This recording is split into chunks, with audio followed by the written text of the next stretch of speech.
annual financial workshop on mutual funds, loan management, personal finance on November 16th and 17th. Register now. Hi hello namaste, welcome back to iDream media. ఈరోజు మనతో ఉన్నారు wealth architect అయిన winner కేకేగా పిలువబడే అరుణ్ కేకే గారు. సార్తో మాట్లాడదాం. నమస్కారం సార్. నమస్కారం. మొట్టమొదట iDream ప్రేక్షక మహాశైలందరికీ నా హృదయపూర్వక అభివాదములు తెలుపుకుంటున్నాను. సార్, ఈ year Q2 results already September 30th ముగిసిపోతున్నాయి. అండ్ అలాగే అమెరికన్ రిజల్ట్స్ కూడా వచ్చాయి. ట్రంప్ గెలవడం అనే ఈ కాన్సెప్ట్ ఏదైతే ఉందో అది ఇంపాక్ట్ ఏ విధంగా ఉండబోతుంది? ఇప్పుడు Q2 రిజల్ట్స్ ఎలాగో వచ్చాయి అండ్ Q3 రిజల్ట్స్ రావాల్సి ఉంది. ఈ రెండింటి మీద ఈ అమెరికన్ రిజల్ట్ అనేది ఏ విధంగా ఉండబోతుంది? మొట్టమొదట ఎన్నో రోజుల నుంచి మనము ఎదురు చూస్తున్నటువంటి event American elections, electoral assembly elections అయిపోయాయి. దీనిలో మామూలుగా రిపబ్లికన్ పార్టీ వచ్చేసి థంపింగ్ మెజారిటీతోటి పాటు మామూలుగా 538 ఎలక్టోరల్ స్థానాలతో పాటు రిపబ్లికన్ పార్టీ 295 స్థానాలు గెలుచుకోవడము, అలాగే ప్రస్తుతం అధికారం ఉన్నటువంటి డెమోక్రటిక్ పార్టీ వచ్చేసి 226 స్థానాలు గెలుచుకోవడంతో పాటు ఇంకా నెవడా, అరిజోనా ప్రాంతాల్లో మొత్తం 17 సీట్లు ఇంకా పెండింగ్ ఉన్నాయి. సో ఆ రిజల్ట్స్ అనేది ఏ రకమైనటువంటి ఇంపాక్ట్ రావు కాబట్టి ఈ యొక్క యుఎస్ ఎలక్షన్ కమిషన్ వచ్చేసి ట్రంప్ని ఆన్ రికార్డెడ్గా ప్రెసిడెంట్గా డిక్లేర్ చేయడం జరిగింది. ఈ యొక్క ప్రాసెస్లో దాదాపు మనము జూన్, జూలై నుంచి గమనించినప్పుడు ఈ యొక్క డైరెక్ట్గాను ఇండైరెక్ట్గాను యుఎస్ ఎలక్షన్ ఈవెంట్ అనేది మన యొక్క క్వార్టర్లీ రిజల్ట్స్ మీద కూడా కొంత ప్రభావం చూపిందని నేను అనుకుంటున్నాను. కానీ ఇది ఎంతవరకు ఏంటి అనేది నేను డీటెయిల్డ్గా ఎక్స్ప్లెయిన్ చేయబోతున్నాను.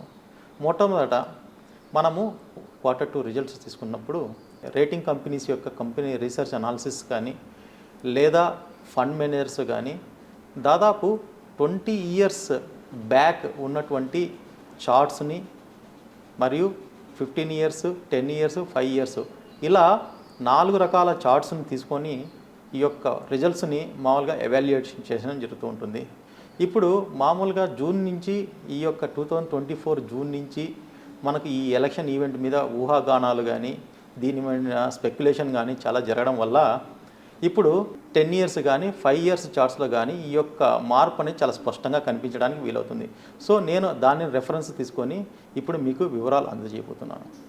ఇప్పుడు మీరు Q2 రిజల్ట్స్ ఈ యొక్క 10 years వాల్యుయేషన్ చార్ట్లో మీరు చూస్తున్నప్పుడు అంటే నార్మల్గా నిఫ్టీ 50 కానీ లేదంటే మామూలుగా మనం ఎన్ఎస్సి మార్కెట్ టోటల్గా వాల్యుయేషన్ చూస్తున్నప్పుడు మామూలుగా ఇప్పుడు +21 PE రాగా ఉంటుంది.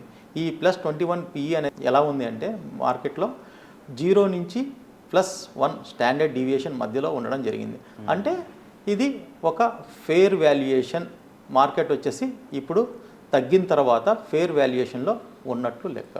సో నేను చెప్తున్నది ఏంటంటే November 7th రిజల్ట్స్ తీసుకున్నప్పుడు సో ఇంకా ఈ క్వార్టర్ అనేది కంటిన్యూస్గా జరుగుతూ ఉంటుంది. సో ప్రజెంట్ క్వార్టర్ వచ్చేసి December 31st అయిపోతుంది కాబట్టి మనకు సంబంధించినంతవరకు ఇది థర్డ్ క్వార్టర్, కానీ యుఎస్కి సంబంధించినంతవరకు ఇది లాస్ట్ క్వార్టర్. ఇది చాలా జాగ్రత్తగా గమనించవలసిందిగా కోరుతున్నాను. ఇక్కడ మనము మామూలుగా 0 అంటే న్యూట్రల్ ప్లస్ ఫెయిర్ వాల్యూ అంటే +1 స్టాండర్డ్ డీవియేషన్ ఈ మధ్యలో ఉండడం వల్ల మనము మామూలుగా మార్కెట్స్ అనేది రీజనబుల్గా ఉన్నాయి అనే ఒక చిన్న కాన్సెప్ట్లో ఉంటాము. కానీ ఈ యొక్క జూన్ క్వార్టర్ మనం తీసుకున్నప్పుడు ఏదైతే మామూలుగా మనకు మార్కెట్ వాల్యుయేషన్స్ అనేది తగ్గుముఖం పట్టాయో దానికి సంబంధించినటువంటి ఈపీఎస్ని కూడా మనము క్యాల్కులేట్ చేస్తున్నప్పుడు అంటే మనకు డిటోరియేటెడ్ అంటే ఈపీఎస్ వాల్యూస్ కూడా కొద్దిగా మనకు డిటోరియేట్ అవ్వడానికి అవకాశం ఉంటుంది. ఆ డిటోరియేషన్ అంటే ఈ రెండు మనకు మాల్గా ఈపీఎస్ ఫలితాలు కూడా మనము డౌన్గ్రేడ్ అవుతున్నాయి అనుకున్నప్పుడు, అలాగే మార్కెట్ ట్రెండ్ కూడా డౌన్వర్డ్ ఉన్నప్పుడు టోటల్గా ఇంకా మార్కెట్ అనేది ఇంకా కొన్ని రోజులు వచ్చేసేసి ఈ యొక్క టైం కరెక్షన్ ప్రభావంలోను ప్లస్ ప్రైస్ కరెక్షన్ చూసుకున్నప్పుడు ఒక కన్సాలిడేషన్ ఫేజ్లోనూ ఉన్నట్లు మనకు అర్థమవుతోంది. సో దీని గురించి ఇంకా మనం విస్తృతంగా డిస్కస్ చేయాలనుకున్నప్పుడు నెక్స్ట్ అంటే 10 years వాల్యూ చార్ట్స్ నుంచి ఇంకా ప్రిసైజ్గా మనం క్యాలిక్యులేట్ చేయాలనుకున్నప్పుడు 5 years వాల్యూ చార్ట్స్కు రావడం జరుగుతుంది. ఈ యొక్క 5 years ఈ మార్కెట్ వాల్యుయేషన్ చార్ట్లో మీరు చూసుకుంటున్నప్పుడు ఇప్పుడు నియర్ అబౌట్ మామూలుగా 0 to +1 USDకి మధ్యలో ఉన్న 0కి దగ్గరగా ఈ పిఈ వాల్యూస్ ఉండడం వల్ల మనము చాలా రీజనబుల్ అగ్రెసివ్గా మనం ఇన్వెస్ట్మెంట్ చేయాలనేటువంటి కుతూహలము కొంతమంది టెక్నికల్ అనలిస్టులకి మామూలుగా రావడం జరుగుతుంది. కానీ ఇక్కడ ఇంకా మార్కెట్స్ అనేది ఇంకా నెక్స్ట్ క్వార్టర్ వరకు కూడా తగ్గడానికి అవకాశం ఉంటుంది. ఎందుకు అంటే దీనికి ప్రధానంగా 2 రీజన్స్ ఉన్నాయి. మీరు ఈ మధ్యకాలంలో చూస్తున్నప్పుడు ఒక స్పెక్యులేషన్ వల్ల అయితేనేమి, లేదా చైనా ఎకనామిక్ వ్యవస్థ అక్కడ stimulus package to the local industries బాడీస్కి కానీ మొత్తము ఒక సపోర్టింగ్ అనేది ఇవ్వడం వల్ల ఇప్పుడు ఏమవుతున్నదంటే మన యొక్క ఎఫ్ఐఐస్ కానీ ఎఫ్డిఐస్ కానీ ఓకే వీళ్ళందరూ కూడా ఎక్కువ అమౌంట్స్లో చాలా తక్కువ కాలంలో 1,00,000 కోట్ల రూపాయలు చాలా తక్కువ కాలంలో మన దగ్గర నుంచి తీసేసుకొని వేరే దేశాలకు వెళ్ళడం జరుగుతూ ఉంటుంది. ఈ ట్రంప్ మనకు ఈ గత 4 ఏళ్ల కాలంలో మనం చూసుకుంటున్నప్పుడు చాలా బోల్డ్ డెసిషన్స్ తీసుకున్నాడు. అలాగే ఎప్పుడు ఈ ఎలక్షన్స్లో కూడా make America great again MAGA అనే ఒక మూమెంట్ అనేది ఒకటి కంప్లీట్గా స్పష్టంగా కల్పించింది. దాని యొక్క ఇన్ఫ్లుయెన్స్ అనేది ఓటింగ్ శాతంలో కూడా కనిపించి ట్రంప్ మళ్ళా ఈసారి రికార్డ్ విన్ కావడం జరిగింది. అంటే ట్రంప్ వచ్చాక అక్కడ ఇంపోర్ట్స్ తగ్గబోతున్నాయి అండ్ ముఖ్యంగా అక్కడ కంపెనీస్కి ఇంకా ఎక్కువ వాల్యుయేషన్ పెరగబోతుంది. వార్ఫేర్ ఎలాగో తగ్గబోతుంది కాబట్టి దాని మీద పెట్టే ఇన్వెస్ట్మెంట్స్ కూడా అక్కడ డెవలప్మెంట్కి పెట్టబోతున్నారు. అండ్ ముఖ్యంగా ఈ రీజన్స్ వల్లే మన డాలర్ వాల్యూ ఏదైతే ఉందో అది ఇంకా పెరగడం జరిగింది అనే వార్తలు వినిపిస్తున్నాయి. ఇవి ఎంతవరకు కరెక్ట్ అంటారు? ప్రెసిడెంట్గా ఎలక్షన్ అయిన తర్వాత ఇంతకుముందు పరిపాలనా కాలంలో 2 రకాలుగా చూసుకుంటున్నప్పుడు అక్కడ ఇన్ఫ్లేషన్ రేట్ని అదుపు చేయాల్సినటువంటి అవసరం మొట్టమొదట ఎంతైనా ఉంది.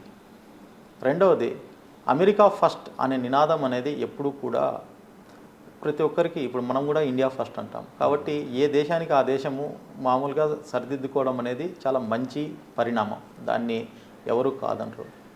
కానీ ఇక్కడ గమనించవలసింది ఏంటంటే మనము మన మార్కెట్స్కి ఇంతకుముందు కూడా ఆయన బోల్డ్ స్టేట్మెంట్ ఏంటంటే అక్కడికి అంటే వేరే దేశాల నుంచి తీసుకున్నటువంటి ఇంపోర్ట్స్ని ఆ యొక్క ఇంపోర్ట్స్కి సంబంధించి కానీ ఎక్స్పోర్ట్స్కి సంబంధించింది కానీ ఆ బ్యాలెన్స్ ఆఫ్ డెఫిషియట్ని మెయింటైన్ చేయడం కోసము డంపింగ్ డ్యూటీస్ అనేది పెంచడం కానీ తగ్గించడం కానీ జరుగుతూ ఉంటుంది. కానీ అమెరికా ఫస్ట్ అనే నినాదం తీసుకున్నప్పుడు ఖచ్చితంగా వాళ్ళు ఎక్కువ డ్యూటీస్ వేసేసి ఎక్కువ లాభం తీసుకోవడానికే, అంటే వాళ్ళ యొక్క బెనిఫిట్ అక్కడ ఉండే ప్రజలకి బెనిఫిట్ చేయడానికి, వాళ్ళ ఎకానమీకి బెనిఫిట్ చేయడానికే ఉపయోగిస్తారు. సో ఆ రకంగా చూసుకుంటున్నప్పుడు ఇండియా మీద కూడా డంపింగ్ అనేది చేయడానికి ఎంతో అవకాశం ఉంటుంది. కానీ ఇక్కడ చైనా మీద ఆల్రెడీ ఎక్కువ డంపింగ్ డ్యూటీ ఉండడం ద్వారా మన యొక్క ఎక్స్పోర్ట్స్ టు ది అమెరికా అంటే అక్కడ వాళ్ళ ఇంపోర్ట్స్ క్వాలిటీ ఇంపోర్ట్స్ కనుక ఉంటే వాటిని మంచి బెనిఫిట్ అవడానికి చాలా అవకాశం ఉంటుంది. సో ఇక్కడ ఆల్వేస్ ఏదైతే స్కిల్డ్ పర్సన్స్ కానీ స్కిల్డ్ మ్యానుఫ్యాక్చరింగ్ యూనిట్స్ కానీ అంటే మ్యానుఫ్యాక్చరింగ్ ప్రొడక్ట్స్ కానీ లేదా క్వాలిటీ ప్రొడక్ట్స్ కానీ లో కాస్ట్లో బెస్ట్ అవుట్పుట్ ఇక్కడ దొరుకుతుంది అంటారు ఇండియాలో. ఆల్వేస్ నేను అలా చెప్పను, కానీ మనకు వాల్యుయేషన్ అనేది మన యొక్క శ్రమకు తగ్గట్టు అక్కడ వాల్యుయేషన్ కూడా చాలా ఇంపార్టెంట్. సో ఇప్పుడు ఎవరైతే క్వాలిటీ ప్రోడక్ట్స్ కంప్లీట్గా చేస్తుంటారో వాళ్ళకి ఒకవేళ డంపింగ్ డ్యూటీ వేసి ఎక్కువగా మామూలుగా అంటే ప్రోడక్ట్ కాస్ట్ ఎక్కువ పెట్టినా కూడా ఎండ్ యూజర్ బేర్ చేస్తారు కదా. ఎండ్ యూజర్ బేర్ చేసినప్పుడు ఆటోమేటిక్గా క్వాలిటీ ప్రోడక్ట్స్ అనేది పెరుగుతూ ఉన్నప్పుడు మన ఇండస్ట్రీ కూడా ఎవరైతే ఖచ్చితమైనటువంటి క్వాలిటీ ప్రోడక్ట్స్ ఎవరైతే చేస్తున్నారో ఆ యొక్క ప్రొడక్టివిటీ పెరిగినట్లే కదా మనకి. సో ఆ రకంగా చూసుకుంటున్నప్పుడు మనకి ఫ్యూచర్లో ఒక మంచి బిజినెస్ని మనము మంచి కాంపిటేటివ్నెస్ని మంచి స్కిల్ సెట్ని మనం పెంచుకోవడానికి ట్రంప్ అవకాశం కల్పించాడనే ఒక పాజిటివ్గా మనం నోట్ చేసుకోవచ్చు. డాలర్ యొక్క వాల్యూ ఎలా పెరుగుతుంది అంటే నార్మల్గా ఇప్పుడు ఇంపోర్ట్స్ డెఫిషియన్సీతో పాటు మామూలుగా ఎంతవరకు ఈ యొక్క బిజినెస్ని ఇన్ఫ్లుయెన్స్ చేయగలుగుతుంది అనే దాని మీద కూడా డాలర్ వాల్యూ ఉపయోగపడుతుంది. సో ట్రంప్ రాగానే మీరు చెప్పినట్లు యుద్ధ వాతావరణం నుంచి బయటపడడం కానీ ఈ యొక్క లోకల్ కంపెనీస్కి కార్పొరేట్ ట్యాక్స్ని తగ్గించడం ద్వారా కానీ స్వతహాగా ట్రంప్ ఆయన బిజినెస్ మ్యాన్ కనుక ఆయన ఎప్పుడు ఏం నమ్ముతాడంటే కార్పొరేట్ ట్యాక్సెస్ తక్కువ ఉన్నప్పుడు అది ఖచ్చితంగా మామూలుగా ఎకనామిక్స్ గ్రోత్కి చాలా ఉపయోగపడుతుందని నమ్మేటువంటి ఒక సహజమైనటువంటి business person. It is true also. ఎందుకంటే మనకు మామూలుగా మీరు నిర్మలా సీతారామన్ గారు వచ్చినప్పుడు అంటే కార్పొరేట్ ట్యాక్సెస్ తగ్గించినప్పటి నుంచి మీరు చూస్తే మన ఎకనామిక్స్ బూస్ట్ ఎలా వచ్చిందో మీరు గమనించగలరు. ఆ రకంగానే ఇప్పుడు ట్రంప్ రాగానే కార్పొరేట్ ట్యాక్స్ తగ్గిస్తాడనే ఒక ఉద్దేశంతో అక్కడ డాలర్ వాల్యూ అనేది పెరగడం జరిగింది. కానీ ఇదంతా కూడా మేము ఒక రీసెర్చ్ అనలిస్ట్గా ఒక 3 years బ్యాకే మేము ఎక్స్పెక్ట్ చేశాము. అంటే మనకు 86 రూపాయల వరకు ఒక డాలర్కి కన్వర్సేషన్ అంటే వాల్యూ వచ్చేసి రూపీ వాల్యూ వచ్చేసి 86 రూపాయల వరకు వెళ్ళొచ్చు అని చెప్పేసి మేము ఇంతకుముందు ఎక్స్పెక్ట్ చేశాము. కానీ శక్తికాంత దాస్ ప్లస్ నిర్మలా సీతారామన్ మన మోడీ గారు ఖచ్చితంగా అంటే government as per the Indian government వచ్చేసేసి చక్కని ట్రేడ్ స్ట్రాటజీస్ తీసుకోవడం వల్ల మనము 82 రూపాయల్లోనే మనం ఆగిపోవడం జరిగింది. ఇట్స్ రియలీ మీరు చూసారంటే మీరు డిఎక్సీ అంటే డిక్సీ ఇండెక్స్ కానీ లేకపోతే యుఎస్ డాలర్ ఇండెక్స్ మనకి చూసుకున్నప్పుడు మీకు ఈ విషయం స్పష్టంగా అర్థమవుతుంది. అంతే గవర్నమెంట్ యొక్క డెసిషన్స్ ఎంత బాగా ఉన్నాయి అంటే మనకు ఆ రకంగా చూసుకుంటున్నప్పుడు పెరగడానికి అంటే అన్ని ప్రపంచంలో అన్ని కరెన్సీస్ అన్నీ కూడా డాలర్ ముందు దిగదుడిపోయినప్పటికీ ఒక ఇండియన్ కరెన్సీ మాత్రం చాలా స్ట్రాంగ్గా నిలబడి ఓన్లీ 82 రూపీస్ వరకు మాత్రమే రిస్ట్రిక్ట్ చేయగలిగాం మనము. అప్పుడు కూడా 76 రూపాయల నుంచి 6 రూపాయలు మాత్రం పెరిగింది. మిగతా మీరు పాకిస్తాన్ కానీ లేదంటే మామూలు బంగ్లాదేశ్ కానీ మీరు చైనా యువాన్స్ని కానీ లేదా జపాన్ యొక్క యెన్స్ని కానీ ఇవన్నీ మీరు చూసుకుంటున్నప్పుడు చాలా ఎక్కువగా పెరిగాయి. కానీ ఆ రకంగా చూసుకుంటున్నప్పుడు ఇండియన్ రూపీ డాలర్కి అగేనెస్ట్గా చాలా తక్కువగా పెరిగింది. అది ఇప్పుడు 84 రూపీస్ ఈవెన్ 1 రూపీ పెరిగింది. స్టిల్ ఏంటంటే ఇప్పుడు ట్రంప్ గెలుపు అనేది ఎకనామిక్స్లో ఇప్పుడు మనకు ఎలా కనిపిస్తుంది అంటే ఒక పాలనురగ రాగా తొందరగా వచ్చింది, హైప్ తొందరగా వచ్చింది, అంతే తొందరగా మనకు లోపలికి వెళ్తూ ఉంటుంది. సో నేను ఈ యొక్క గెలుపు అంటే రిపబ్లికన్ పార్టీ ట్రంప్ గెలవడం అనేది కొంతవరకు మాత్రమే ఇంపాక్ట్ ఉంది, పూర్తిగా కాదు అనేది నా యొక్క నిశ్చితాభిప్రాయం. ఎందుకంటే Q2 రిజల్ట్స్ అనేటి యాక్చువల్గా ఏ కంపెనీ కూడా సరిగ్గా ఇవ్వకుండా మామూలుగా చాలా తక్కువగా ఇవ్వడం జరిగింది. సో మన ఎకనామిక్స్లో ముందు ఇవి సరిదిద్దుబాటు చర్యలు తీసుకున్నప్పుడు ఈ యొక్క మళ్ళా మనము ఈవెన్ అక్కడ ట్రంప్ ఉన్నా లేదా మామూలుగా ఇంకొక పార్టీ ఉన్నా లేదా ఇంకొక రిపబ్లికన్ పార్టీ కాకుండా ఆపోజిషన్ అంటే కమలా హ్యారిస్ కూడా ప్రధానమంత్రి అయిన తన ప్రెసిడెంట్ ఆఫ్ అమెరికా అయినా సరే మనకు రావాల్సినటువంటి రిసోర్సెస్ చాలా చక్కగా ఉన్నాయని నేను చెప్తున్నాను. ఈ యొక్క Q2 రిజల్ట్స్ బేసిక్గా తగ్గడానికి ఒక 10 రీజన్స్ ఉన్నాయండి.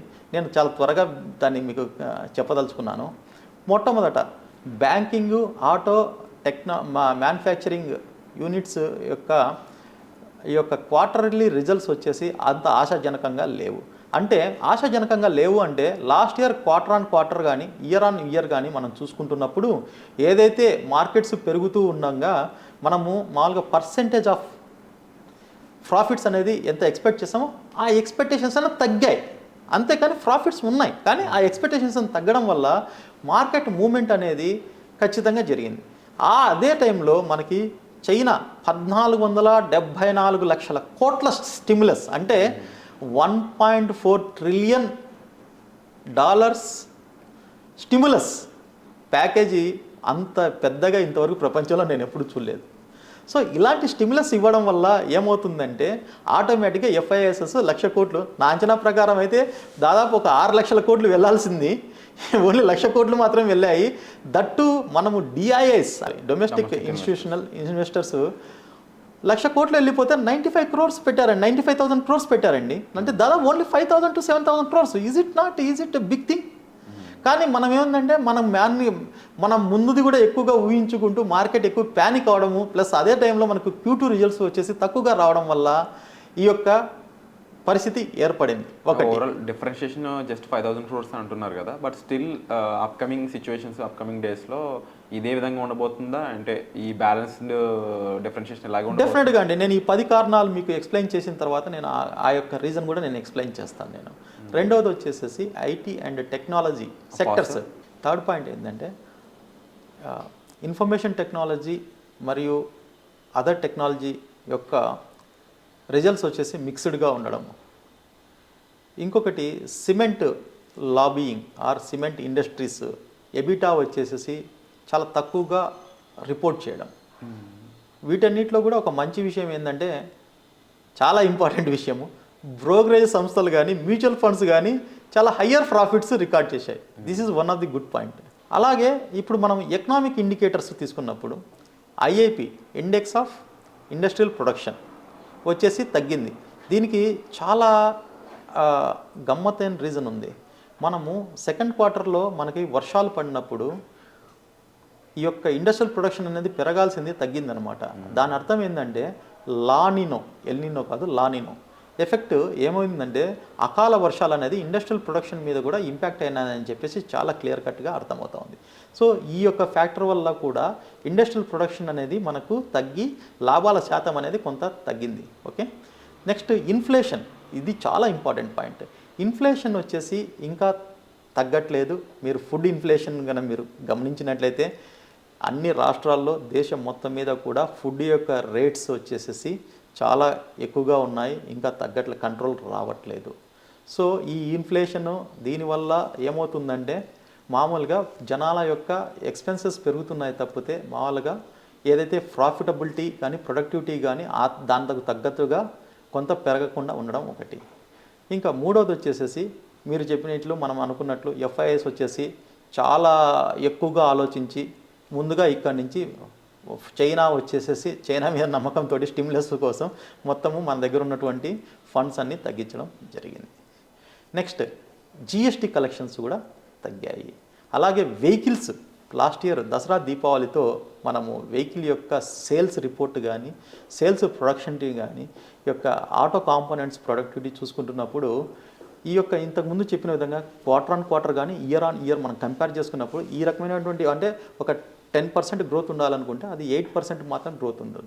సో ఆ రకంగా చూసుకుంటున్నప్పుడు టోటల్గా వెహికల్ సేల్స్ అనేది తగ్గినాయని చెప్పాలి. సో వెహికల్ సేల్స్ అనేది ఎప్పుడు కూడా ప్రజల యొక్క ఇన్కమ్ స్ట్రాటజీని ఎప్పుడు తెలుపుతూ ఉంటుంది.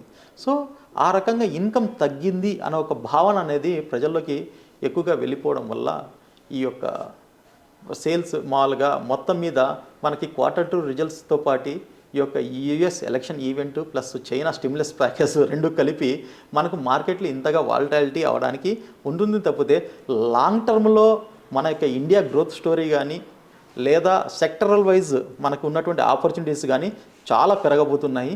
చాలా గ్రేట్. మళ్ళీ ఈ మనీ అంతా కూడా రిటర్న్ వచ్చేదానికి కూడా అవకాశం చాలా ఉంది. ఇంకా ఈ యొక్క ఏ సెక్టర్స్లో మామూలుగా ఇంపాక్ట్ ఎందుకు ఈ ఎఫ్ఐఎస్ తీసుకోవడం వల్ల ఇంపాక్ట్ ఎక్కడ జరిగిందంటే ఫస్ట్ ఇన్ఫర్మేషన్ టెక్నాలజీ, నెక్స్ట్ వచ్చేసి energy sector, next manufacturing sector. వీటిలో అన్నిట్లో కూడా మొత్తము డబ్బులు అనేది విత్డ్రా చేసుకోవడం జరగడం తర్వాత ఈ యొక్క మొత్తము మనకు ఇప్పుడు ఉన్నటువంటి ప్యానిక్ సిచ్యువేషన్ అనేది రైజ్ కావడం జరిగింది. కానీ ఇంతకంటే ముందు మనం ఆలోచించాల్సింది ఏంటంటే ఇప్పుడు చెప్పుకున్న ఫ్యాక్టర్స్ అన్నీ కూడా ఆర్బీఐ రేట్ కట్ సైకిల్ మీద ఇంపాక్ట్ చూపడం అంటే ప్రభావం చూపడం అనేది మొదలు పెట్టడం వల్ల ఈ యొక్క నెక్స్ట్ అంటే ఈ డిసెంబర్ లోపల మనకు ఇన్ఫ్లేషన్ రేట్ కట్స్ జరగడానికి అంటే ఇంట్రెస్ట్ రేట్ కట్స్ తగ్గడానికి అవకాశం లేదు. మనకు ఇంట్రెస్ట్ రేట్లు తగ్గకపోవడం అనేది దీనివల్ల మనకు సైక్లికల్ సెక్టర్స్ ఏదైతే సిక్లికల్ సెక్టర్స్ అంటాం మన మ్యూచువల్ ఫండ్స్లో కూడా ఎక్కువ ఇన్వెస్ట్మెంట్స్ థీమాటిక్ పెరగబోతుంటాయి. కాబట్టి అవంతా కూడా ఈ యొక్క నెక్స్ట్ వచ్చే క్వార్టర్లో కొంత తగ్గడానికి అవకాశం ఉంటుంది. కానీ ఎప్పుడైతే రేట్ కట్స్ అనేది జరుగుతాయో ఆటోమేటిక్గా మొత్తము ఈ యొక్క ఇన్ఫ్రాస్ట్రక్చర్ కానీ మామూలుగా పవర్ కానీ ఫార్మా కానీ ఐటీ సెక్టర్ కూడా ఉంటుంది. లేదు, ఐటీ ఇప్పుడు కూడా మంచి బెట్టింగ్ ఏంటంటే IT sector BFSI banking finance and insurance sectors are going to be grow like anything first thing. తర్వాత వచ్చేసేసి మీకు నెక్స్ట్ ఈ రేట్ కట్స్ వచ్చిన తర్వాత ఇన్ఫ్రాస్ట్రక్చర్ కానీ ఎనర్జీ కానీ ప్లస్ మీకు ఫార్మా కానీ క్యాపిటల్ గూడ్స్ కానీ మేజర్లీ డిస్క్రీస్ట్ ఉన్నటువంటి కన్జ్యూమర్ గూడ్స్ కానీ చాలా అంటే చాలా పెరగడానికి అవకాశం ఉంటుంది. మన యొక్క రేట్ కట్స్ని నెక్స్ట్ మనకు ఉన్నటువంటి పెద్ద ఆశాజనకమైనటువంటి సూచి. సో ఓవరాల్ సెక్టర్స్ అన్నిటి మీద ఈ ఎలక్షన్ ఇంపాక్ట్ అనేది ఈ విధంగా ఉండబోతుంటారు అప్కమింగ్ Q3కి కూడా. ఎస్. సో ఓవరాల్గా చూసుకున్నట్లయితే ఈ రిజల్ట్ వైజ్ ఇంపాక్ట్ అనేది ఈ పలానా సెక్టర్స్ ఏవైతే సార్ మెన్షన్ చేయడం జరిగిందో వాటి మీద ఈ విధంగా ఉండబోతుంది. అయితే ముఖ్యంగా ఇందులో ఐటీకి మాత్రం ఎటువంటి తిరుగులేదని అయితే సార్ చెప్తూ ఉన్నారు. ఇంకొక ముఖ్య విషయం ఏంటంటే గవర్నమెంట్ దగ్గర నుంచి స్పెండింగ్ చేయాల్సినటువంటి ఏదైతే ఇన్ఫ్రాస్ట్రక్చర్ మీద స్పెండ్ చేసే అమౌంట్స్ పెంచారండి ఈ క్వార్టర్లో.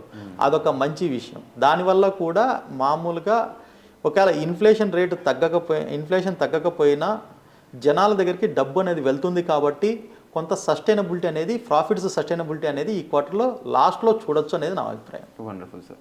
సో హోప్ఫుల్లీ మీరు చెప్పిన విధంగా ఎటువంటి విధంగా రియల్ టైంలో సినారియో ఉండబోతుందో చూడాలని నేను ఎదురు చూస్తున్నాను. సో మీకు ఎటువంటి డౌట్స్ ఉన్నా సరే కామెంట్ సెక్షన్లో మెన్షన్ చేయడం మర్చిపోవద్దు. Thank you so much.